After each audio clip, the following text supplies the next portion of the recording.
Hey everybody, this is Tim from Tim and Sales World, coming back at you with another one.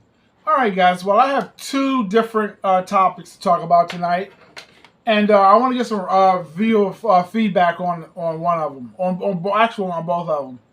You know what I can't figure out, a lot of us vloggers, we end up in Filipino, for Filipino coming to the Philippines, we end up doing budget videos.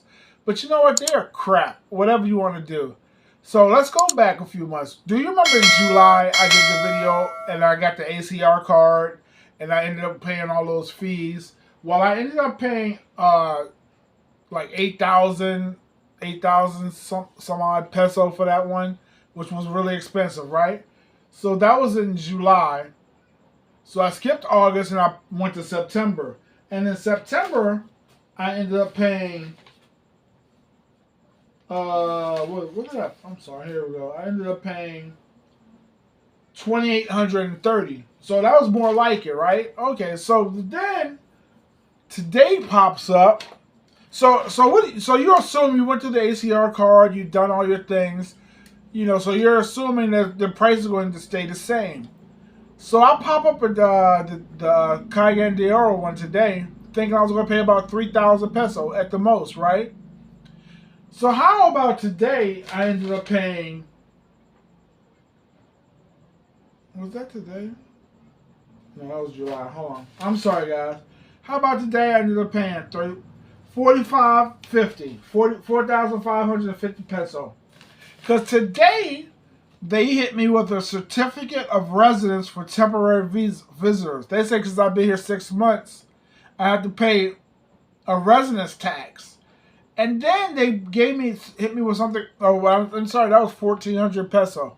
Then they hit me with something called annual report fee, which was another 300 peso. So I ended up paying an additional 1,700 on top of what I was supposed to be, the 3,000. So it's just So like I was telling you before, man. The budget videos are BS. I'm not gonna do another one because they just changed so much. Like I don't even know what it's gonna be. This August, November. I don't even know what it's gonna be when I go back in January to pay again. It might be 3,000. It could be 20,000. Who the hell knows?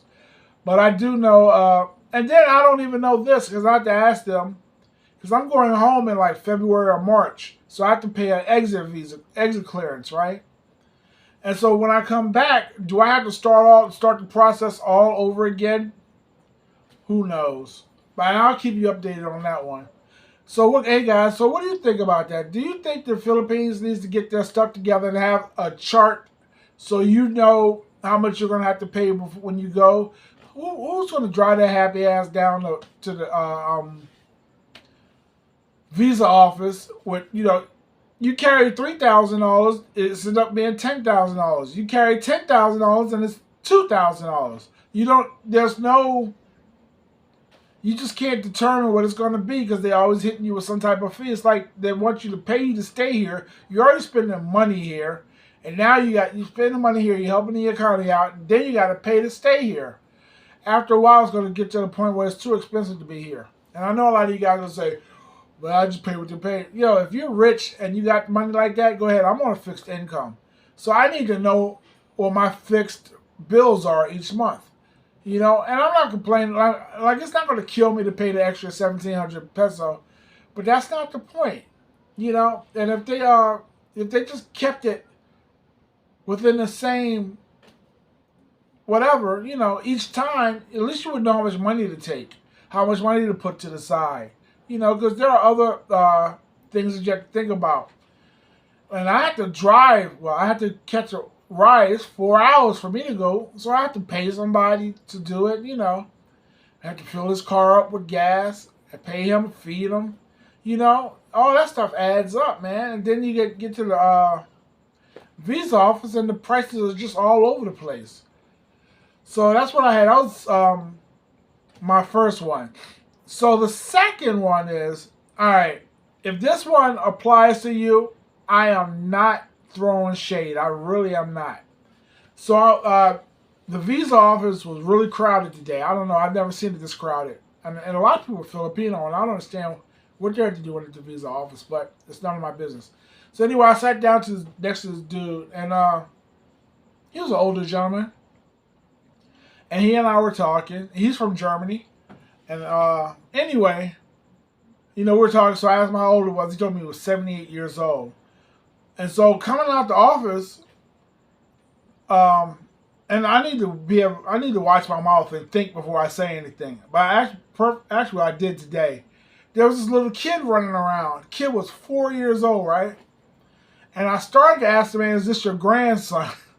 But before I could get the question out, he had said that this was his son. And I said, "God, dude, you just told me he was 78." I said, "Well, how old is he?"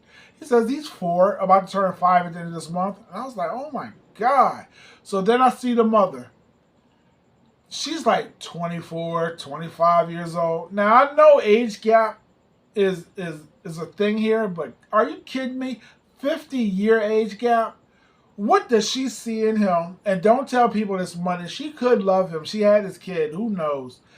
But what does he see in a 24, 25-year-old girl? I don't know, man.